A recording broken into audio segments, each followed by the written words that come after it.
আসসালামু আলাইকুম। সংবাদে আপনাদের সবাইকে স্বাগতম জানাচ্ছি আমি নুসরাত। শুরুতেই সংবাদ শিরোনাম। বাংলাদেশের সর্বশেষ গুরুত্বপূর্ণ আপডেট সংবাদে আপনাকে স্বাগত। শুরুতেই সংবাদ শিরোনাম, পরে বিস্তারিত।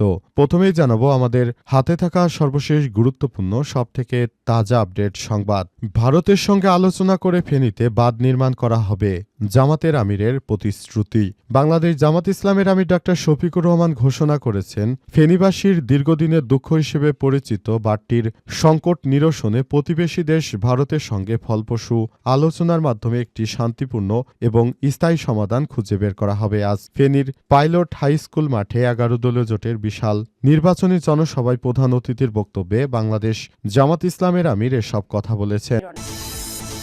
এরপর জানাবো, এই নির্বাচন দিক নির্দেশনা দেবে আগামীতে দেশ কোন দিকে পরিচালিত হবে বললেন তারেক রহমান।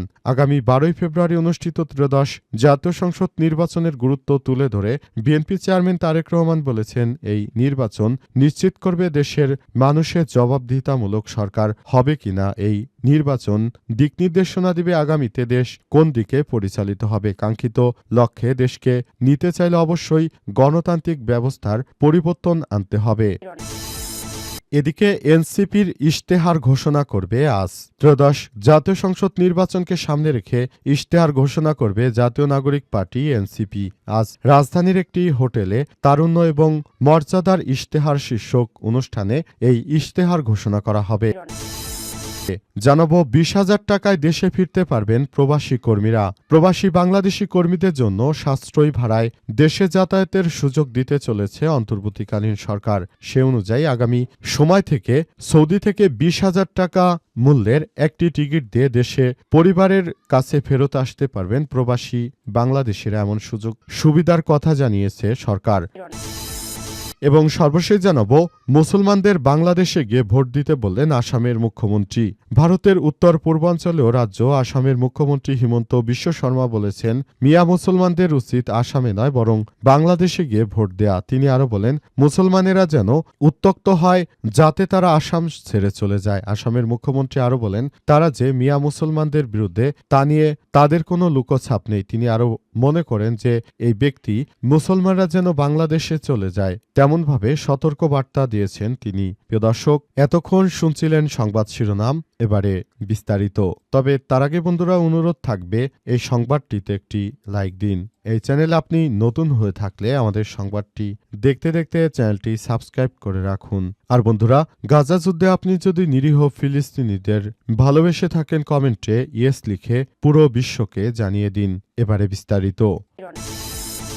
ভারতের সঙ্গে আলোচনা করে ফেনীতে বাঁধ নির্মাণ করা হবে বললেন জামাতের আমির। বাংলাদেশ জামাত ইসলামের আমির ডাক্তার শফিকুর রহমান ঘোষণা করেছেন, ফেনীবাসীর দীর্ঘদিনের দুঃখ হিসেবে পরিচিত বাঁধটির সংকট নিরসনে প্রতিবেশী দেশ ভারতের সঙ্গে ফলপ্রসূ আলোচনার মাধ্যমে একটি শান্তিপূর্ণ এবং স্থায়ী সমাধান খুঁজে বের করা হবে। আজ ফেনী সরকারি পাইলট স্কুল মাঠে 11 দলীয় জোটের বিশাল নির্বাচনী জনসভায় প্রধান অতিথির বক্তব্যে তিনি এই প্রতিশ্রুতি দিয়েছেন। তিনি বলেন, সীমান্তের ওই পার থেকে ধেয়ে আসা পানির তোরে ফেনী যখন সমুদ্রে পরিণত হয়েছিল তখন তিনি নিজে কোমর পানি ভেঙে মানুষের পাশে দাঁড়িয়েছিলেন এবং জামাত ক্ষমতায় গেলে পারস্পরিকভাবে ভারতের সঙ্গে আলোচনা করে বাঁধ নির্মাণের বিষয়টি বাংলাদেশের জন্য যে প্রশ্ন হয়ে দাঁড়িয়েছে সে বিষয়ে তিনি সমস্যার সমাধান করবেন বলে জানিয়েছেন বাংলাদেশ জামাত ইসলামের আমির ডাক্তার শফিকুর রহমান। শফিকুর রহমান আজ ফেনীতে নির্বাচনী জনসভায় গিয়ে সব কথাই জানিয়েছেন। তিনি আরও বলেন, আমরা নতুন বাংলাদেশ গড়ে তোলার জন্য যে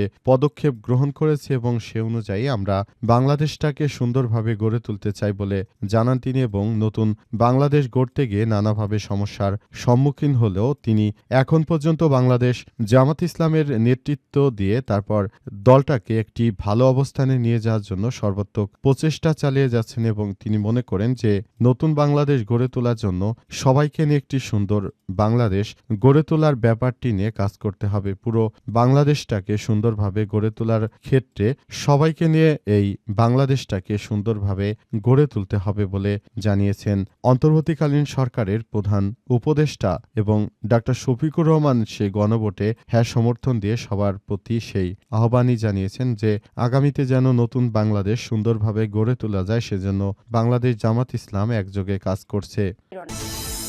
এই নির্বাচন দিক নির্দেশনা দেবে আগামীতে দেশ কোন দিকে চলবে বললেন তারেক রহমান।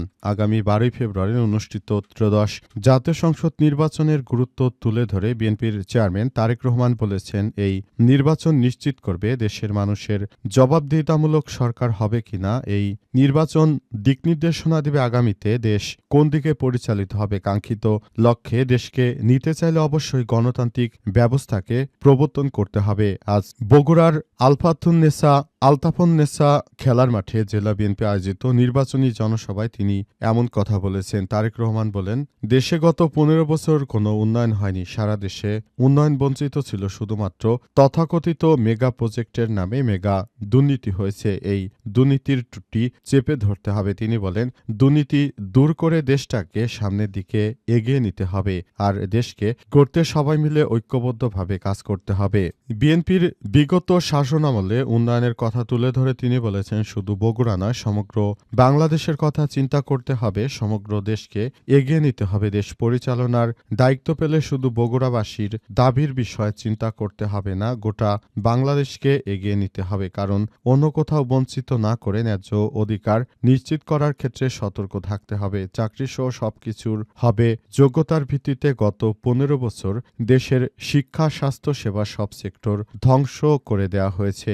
এসব বিষয়গুলোকে খুবই গুরুত্ব সহকারে দেখতে হবে বলে জানিয়েছেন তিনি। এনসিপি ইশতেহার ঘোষণা করবে আজ।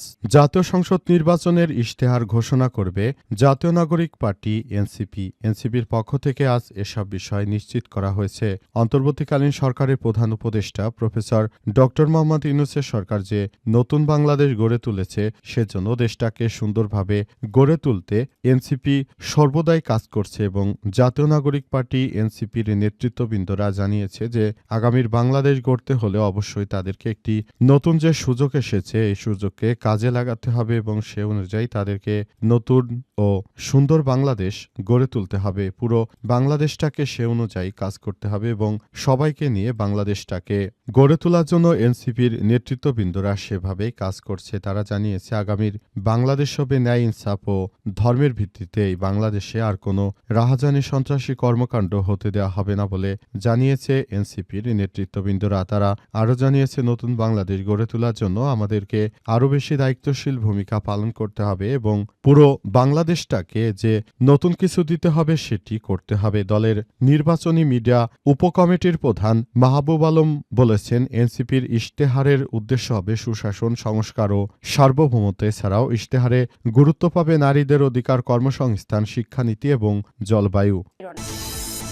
20,000 টাকায় দেশে ফিরতে পারবেন প্রবাসী কর্মীরা। প্রবাসী বাংলাদেশি কর্মীদের জন্য সাশ্রয়ী ভাড়ায় দেশে যাতায়াতের সুযোগ নিশ্চিত করতে একটি যুগান্তকারী উদ্যোগ গ্রহণ করা হয়েছে। সেই উদ্যোগের ফলে সৌদি আরব এবং বাংলাদেশ রুটে একমুখী টিকিটের ভাড়া নির্ধারণ করা হয়েছে মাত্র 20,000 টাকা, যা প্রবাসী কর্মীদের পরিবার পরিজনের জন্য সাক্ষাৎকে আরও সহজ ও সাশ্রয়ী করবে।